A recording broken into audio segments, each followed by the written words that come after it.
Khadija Shabani Ali mwenye umri wa miaka 34 mkazi wa Chukwani ameangua kilio mahakamani baada ya shauri lake la ombi la kusikilizwa dhamana kushindwa kusikilizwa. Wakili wa serikali kutoka ofisi ya mkurugenzi wa mashtaka Anwar Sadun ameiomba mahakama kupanga tarehe nyingine kusikiliza shauri hilo kwa sababu jaji aliyepaswa kusikiliza shauri hilo Machi 12 amepata dharura.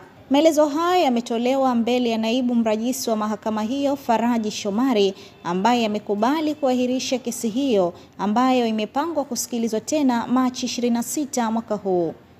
Ikumbukwe kuwa Machi 12 ndio tarehe iliyopangwa na Mahakama Kuu ya Zanzibar iliyopo Tunguu mkoa wa Kusini Unguja kusikilizwa kwa kesi ya Khadija Shabani ambaye Februari 14 alipandishwa kizimbani kwa mara ya kwanza na kushtakiwa kwa kosa la kutaka kujaribu kuua kinyume cha kifungo namba 193B cha sheria namba 6/2018 kwa kumchoma kisu kwenye paji la uso, shingoni, nyuma ya bega, kwenye vidole vya mikono Maimuna Saidi Suleiman ambaye ni mke mwenzake.